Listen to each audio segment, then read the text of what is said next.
Selamat pagi Ibu Eli, perkenalkan kembali saya Ivo Vanisi Hombing, salah satu dari mahasiswa Universitas Diponegoro yang saat ini sedang mengikuti KKN Tim 1 di Desa Banjaranyar. Saat ini saya akan memberikan video berupa tutorial menggunakan aplikasi Bukukas untuk memudahkan pembukuan. Seperti yang kita tahu bahwa Bukukas adalah aplikasi keuangan usaha yang digunakan oleh para pelaku usaha mikro, kecil, dan menengah yang bertujuan untuk mencatat transaksi, hutang piutang, dan lain sebagainya. Saya berharap tutorial ini bisa bermanfaat untuk kedepannya. Selamat menyaksikan. Baik, yang pertama kita lakukan langsung saja kita ketik Bukukas di laman pencarian Play Store. Kita klik install dan ditunggu beberapa saat.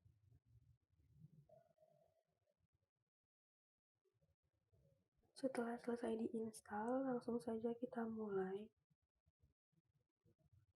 Dan kita masukkan dengan nomor telepon yang aktif. Lanjut. Nanti dari aplikasi Bukukas akan mengirimkan kode OTP. Di sini Ibu bisa memilih dikirimnya melalui via SMS ataupun WhatsApp. Di sini saya pilih WhatsApp.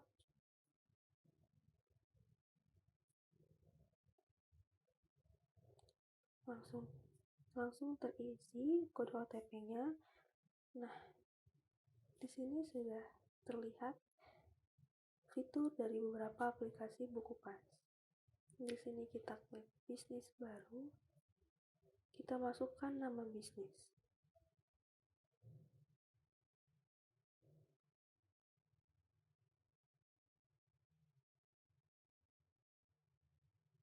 Lalu, jika nomor telepon sudah sesuai, kita pilih tipe penggunaan untuk bisnis ataupun pribadi. Di sini saya gunakan yang bisnis. Lalu kita pilih kategori bisnis adalah makanan dan minuman dan disimpan. Di sini sudah terlihat ada fitur catat transaksi, catat hutang piutang, stok barang, dan analisis keuangan.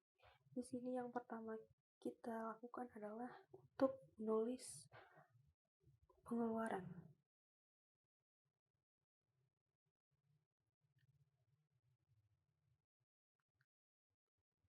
Di sini kita menulis pengeluaran. Semisal kita taruh pengeluaran berupa modal selama 1 bulan. Misal pengeluarannya selama 1 bulan adalah 20 juta. Di sini kita pilih kategori itu sebagai modal. Jika tidak ada pilihannya dari beberapa opsi di atas, kita bisa tulis sendiri. Modal bulan Januari.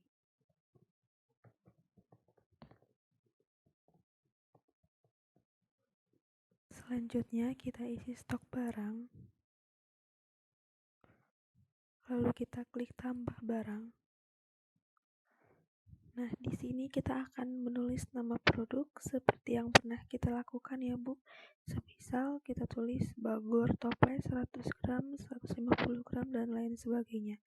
Lalu yang pertama kita tulis adalah toples Bagor yang 100 gram, semisal seperti ini. Lalu kita tulis harga jual, semisal untuk yang 100 gram itu adalah 20.000. Dan yang catat harga produksi tidak usah kita aktifkan, dan yang pantau jumlah stok produk itu kita aktifkan.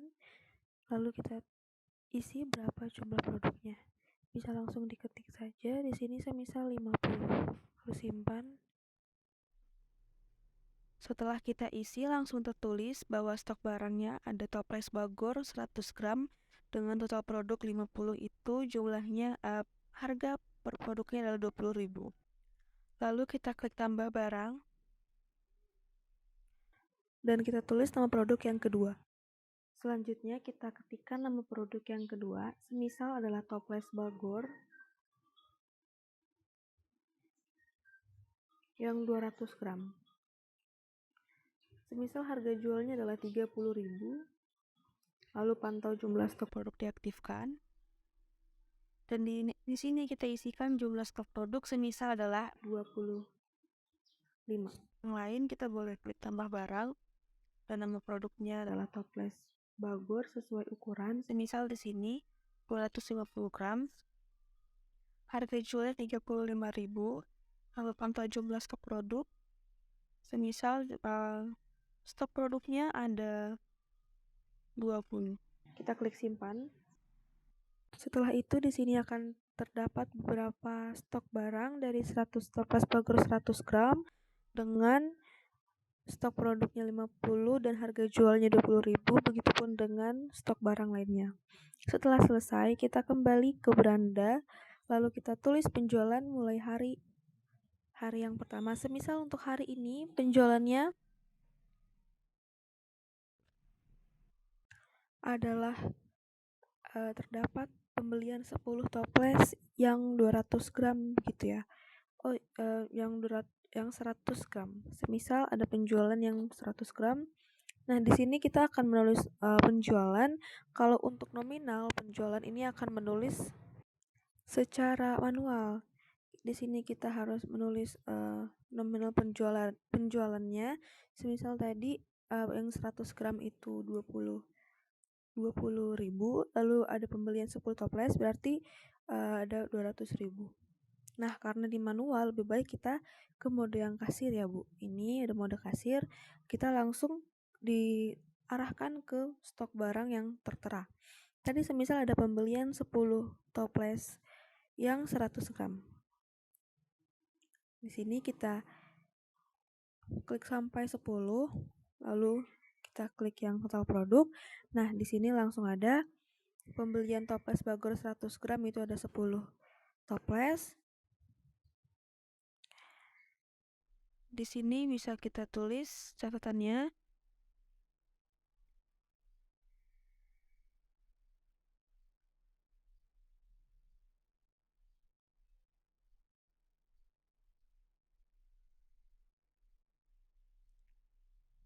Lalu metode pembayaran semisal adalah tunai, bisa kita klik tunai, ataupun jika bank transfer kita bisa pilih bank transfer.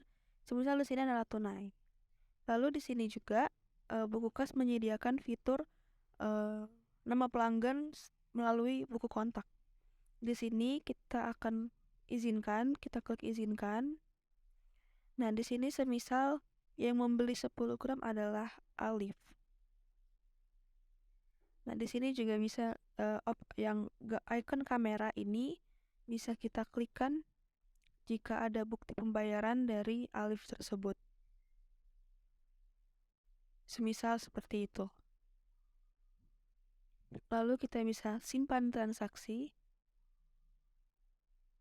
Nah, di sini sudah terdapat transaksi penjualan 10 toples 100 gram oleh Alif Indra sebesar 200.000. Lalu di sini bisa kita bagikan, bisa kita kirim invoice-nya ke pelanggan tersebut melalui WhatsApp, ataupun bisa jika tidak dikirimkan juga tidak masalah, seperti itu ya, Bu. Lalu jika sudah kita tutup, nah di sini langsung tertulis untuk pengeluaran ada 20 juta dan di tanggal 27 Januari tahun 2023 itu sudah ada penjualan sebesar 200.000. Lalu kita klikkan tambah transaksi. Nah, di sini semisal ada penjualan lagi untuk toples Bagor yang 200 gram. Itu semisal ada yang membeli sebanyak 8 toples. Lalu kita klik total produk. Nah, seperti yang tadi kita tulis catatan keterangannya.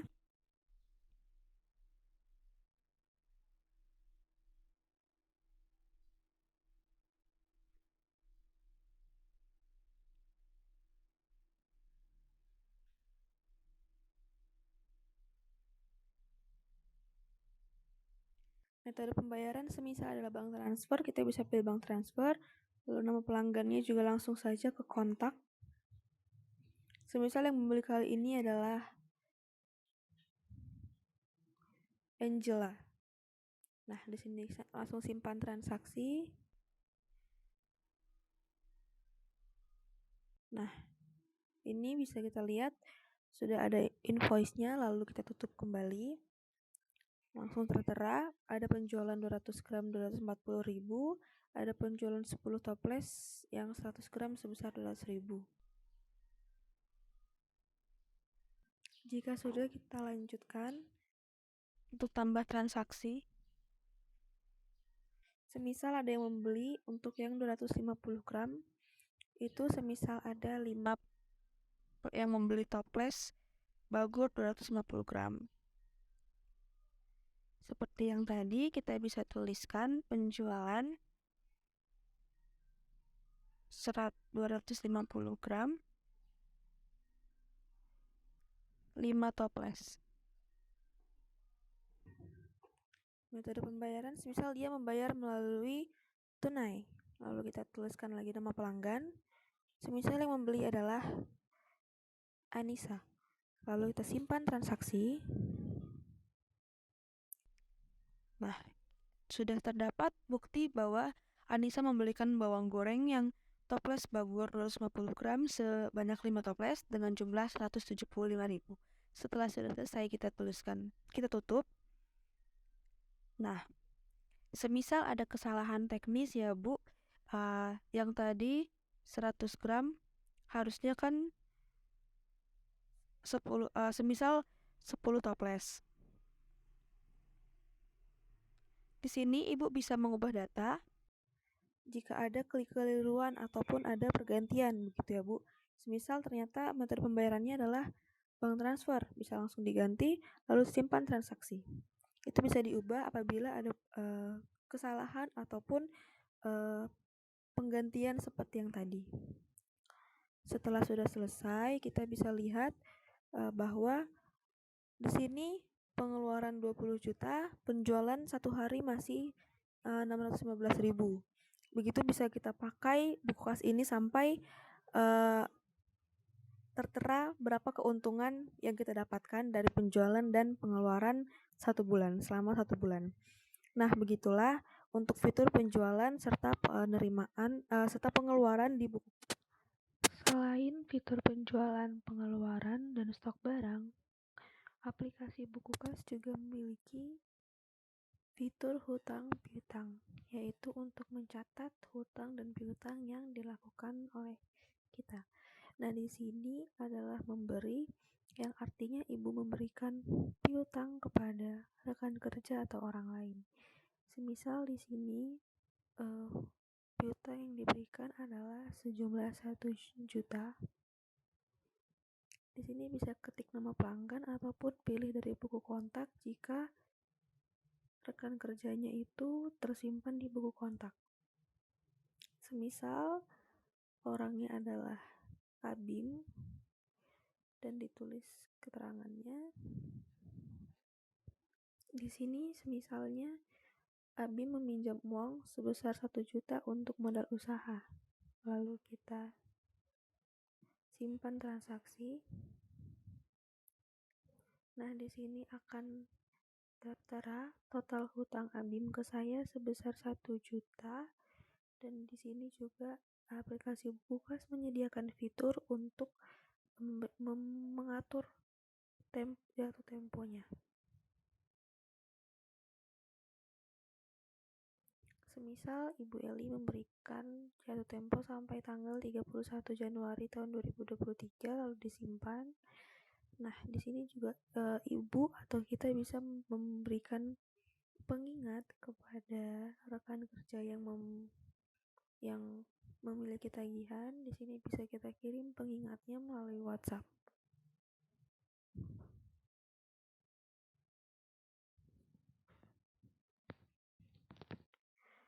Jika sudah, aplikasi buku kas juga menyediakan fitur tandai lunas apabila saudara Abim sudah melunaskan tagihan. Di sini bisa kita klik lunaskan, maka akan terdapat jurnal yaitu piutangnya sudah habis, sudah tidak ada piutang lagi. Nah, itu itu untuk kasus jika ibu yang memberikan piutang atau jika kita yang memberikan piutang. Nah, di sini misal kasusnya adalah kita yang mendapatkan piutang atau kita yang memiliki hutang kepada orang lain. Di sini semisal 500.000 dan di sini adalah kontak orang yang memberikan kita piutang. Misal Abim tadi. Nah, di sini bisa kita tulis keterangannya hutang itu untuk apa, semisal adalah bahan baku simpan transaksi. Sama seperti tadi, di sini juga kita bisa mengatur tanggal jatuh tempo, semisalnya sampai tanggal 31 Januari 2023. Dan di sini juga terdapat sudah tertera total hutang saya ke Abim sebesar 500.000 dengan jatuh temponya tanggal 31 Januari tahun 2023. Apabila kita sudah melunasi hutang, kita bisa tandai lunas sehingga hutangnya akan habis atau nol. Ya. Nah, setelah kita mempelajari fitur penjualan, pengeluaran, utang piutang, stok barang, di sini juga ada performa atau pantau bisnis. Memantau bisnis dengan pengeluaran ataupun penjualan dan keuntungan yang kita dapatkan. Nah, di sini sudah tertulis total pengeluaran selama 1 bulan, lalu total penjualan dan total keuntungan, lalu tersedia juga produk terlaris untuk produk yang kita jual. Di sini juga kita bisa mengunduh laporan keuangan, semisal ada laporan laba rugi, hutang piutang, dan laporan pelanggan dari periode tanggal 1 Januari sampai tanggal 27 Januari tahun 2023. Di sini bisa diubah untuk memulai tanggal dari periode tanggal berapa sampai tanggal berapa, tapi ini biasanya untuk periode 1 bulan. Di sini kita bisa klik unduh. Setelah kita klik unduh, langsung tertera untuk laporan keuangannya atau laporan pelanggan yang disediakan oleh aplikasi Buku Kas. Di sini langsung tertulis tanggal laporan dari periode 1 Januari sampai tanggal 27 Januari tahun 2023 dan terdapat juga beberapa keterangan seperti nama pelanggan, total penjualan, keuntungan, hutang piutang, dan hutang piutang sampai hari ini. Nah, di sini sudah ada jumlahnya. Untuk total penjualan itu sebesar 615.000 dan keuntungannya balance sebesar 615.000. Lalu untuk hutang piutangnya itu 0 rupiah karena tadi sudah terjadi pelunasan untuk hutang dan piutang. Tetapi semisal kasusnya belum terdapat pelunasan, maka total hutang dan piutang akan tertera di laporan keuangan. Demikian video tutorial yang boleh saya sampaikan, kiranya bisa bermanfaat untuk kedepannya. Terima kasih, sampai jumpa kembali Ibu. Salam sehat.